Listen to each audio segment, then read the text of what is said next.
Hello, I'm Kelvin. If you're new here, this is a channel about photography and filmmaking. But today I want to talk about this COVID-19 situation. I just can't get over how weird this whole thing is. It is like we are in this together, the whole world, and that's the thing. That's the thing that makes it feel so weird. It is like we are all being impacted.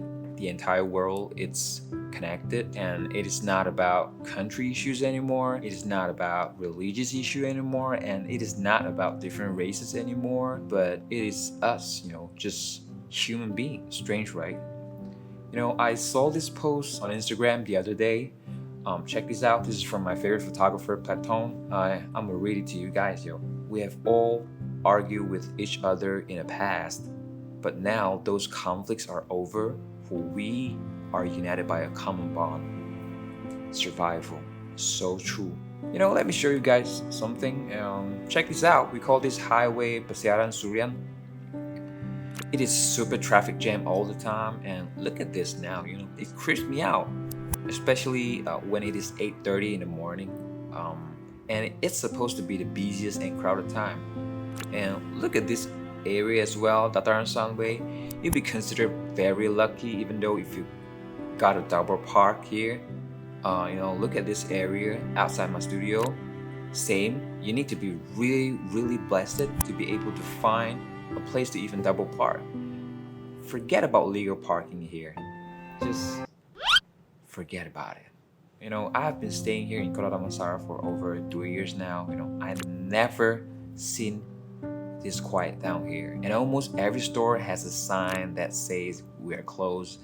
And although some restaurants are still allowing for food delivery and takeout, I remember hearing about this coronavirus thing back in mid-January to my buddy Wing Wai telling me that he's going for a concert tour at the end of January, and he's going to Wuhan and start his tour from there. And he said he's worried about this Wuhan virus, and I'm like, okay, go get vaccinated.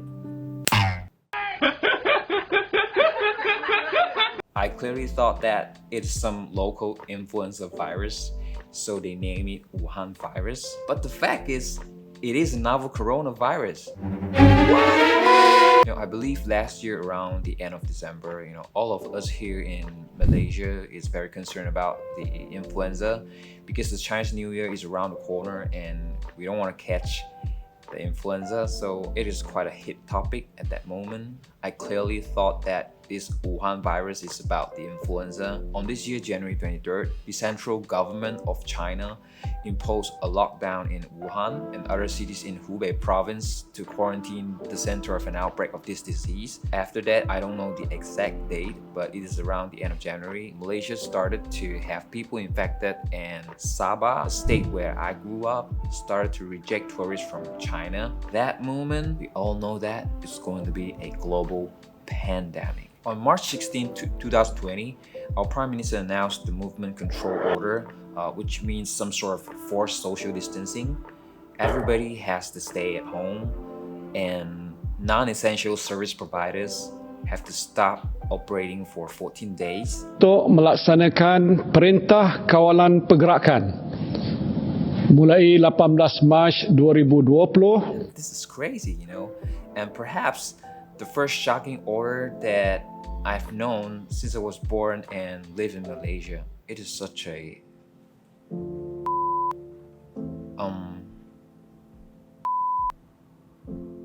I know this is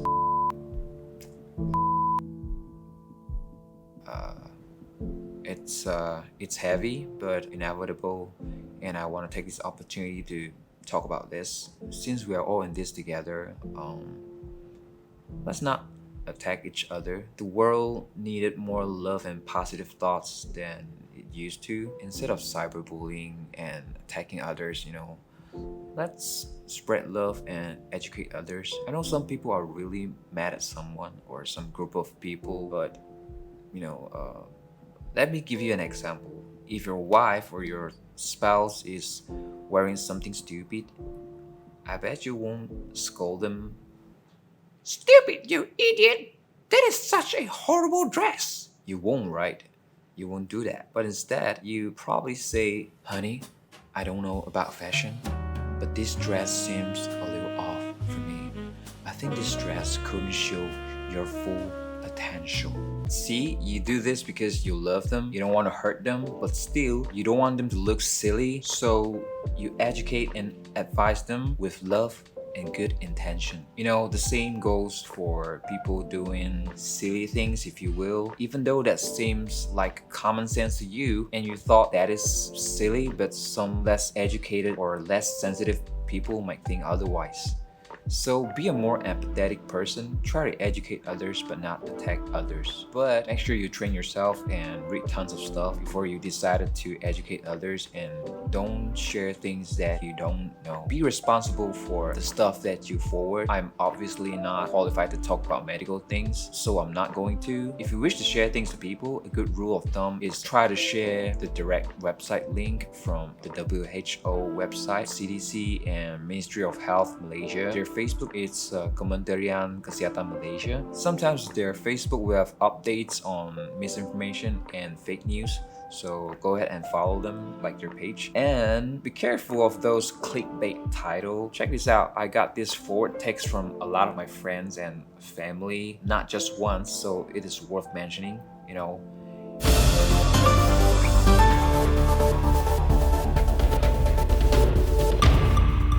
It stated, breaking news, coronavirus confirmed to be airborne. Copper, steel, 2 hours. Paper, plastic, 3 to 4 hours. Air, 8 hours or more, depending on conditions. And when I read the article, and nothing about the virus stayed in the air for 8 hours. But instead, I got this research from my friend. It stated the virus remains in the air for 3 hours. Of course, this is in a controlled situation. You have to have the right temperature, the humidity has to be low for the droplets to stay in the air, so it can likely remain airborne for some time, but still, they are droplets.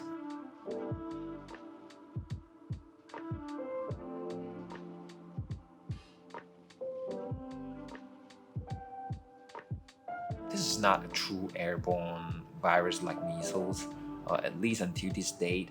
Anyways, I just got too far, but my point is people sometimes just tend to mislead others by adding some random thoughts on top of something. Remember, don't just trust one source. Cross-check with other sources before you share it with people. You know, I believe the intention of sharing a piece of information is that you are trying to be helpful. And the last thing that you want to do is sending wrong information to people and create panic among them or harm them. You know, another thing worth mentioning and hopefully will make us feel a little bit better is this. There's a massive reduction in air pollution, most notably in China, but also in Italy, the US, and other hard-hit areas that have implemented directives to stay home. Just to be clear, nobody is saying this outbreak is good. It is bad. It is really, really bad. But according to one of the CNBC's video, how coronavirus quarantines lead to a drop in air pollution, it stated, the World Health Organization estimates that outdoor air pollution kills 4.2 million people every year. Over 1 million of these deaths occurred in China, but as people stay home these last few months, have seen a huge uptick in air quality, especially in hard-hit cities like Wuhan, as well as in northern Italy and a number of metropolitan areas throughout the US. By Stanford Earth Systems Professor Marshall Burke's most conservative estimate, this change has saved 50,000 lives in China. Which is crazy, you know, it's just mind-blowing. I'll link it down below, go and watch the full video, it's awesome. I also like to mention another thing regarding to the coronavirus vaccine. According to CNBC on March 12, a top US health official said human trials testing a potential vaccine to prevent COVID-19 could begin within a few weeks, with a vaccine ready for public use within the next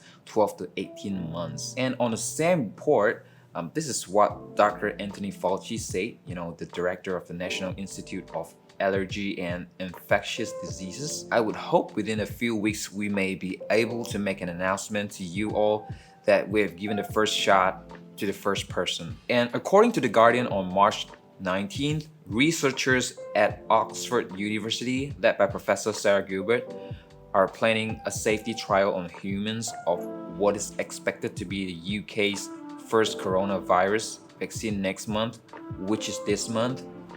Provided that it goes smoothly, they will move directly into a larger trial to assess how effective the vaccine is at protecting against the infection. So we all know that the vaccine will not come out that soon. I believe the process are being accelerated, but they can't compromise on the safety of patients and they have to follow regulations as well. I certainly don't know how the future is going to be, but as a Christian, I guess you know what I'm about to say. The Bible always talks about plagues and epidemics.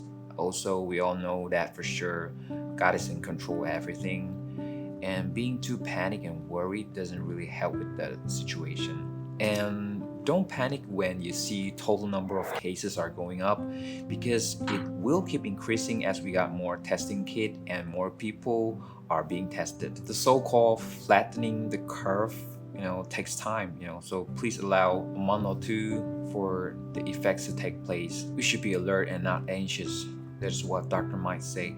By the way, you guys should check this dude out. He's the hottest doctor on YouTube. That's just my personal opinion, highly subjective, and has not been proven in the lab. Will we? Oh, you should be alert and not anxious with the current situation. Look at SARS. It vanished just after a few months and not even a year, and nobody knows what happened. However, it did come back for a bit, but it is safe to say that the situation is not that serious anymore.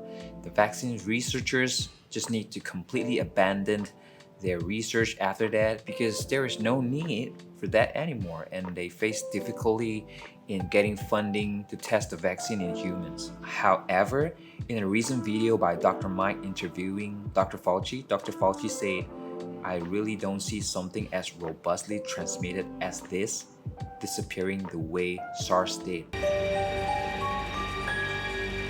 I won't say I'm panicking, and I'm certainly lying if I say I have no concern about it, but clearly a pandemic is not a new term. It always happened in humankind's history and will keep happening no matter how, because of the nature of how human beings are interacting with the planet. I didn't say all this. This is according to...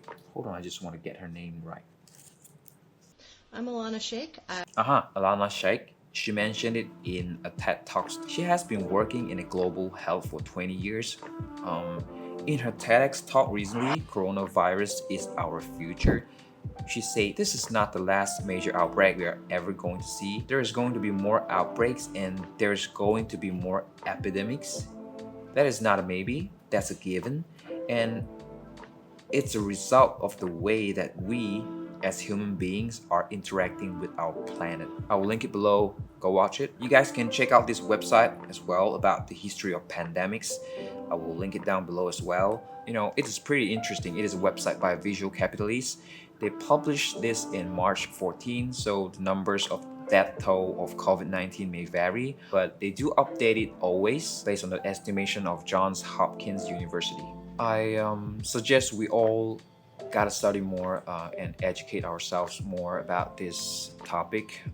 It will probably ease your fear to a certain extent. The reason why we're afraid of this is because the uncertainty and the unknown. So in this critical moment, let us stick together as one team. The team consists of humans that support each other, and most importantly, stay safe, stop attacking others, and please don't make fun of our government. This channel is definitely not about viruses or medical stuff. If you guys are into photography or filmmaking, consider subscribing, like this video, click the bell notification. I am definitely going to talk more about this in future. Also, if you find this video helpful, consider sharing this to others, or at least share those links to others and be an educated person. That's it for me now.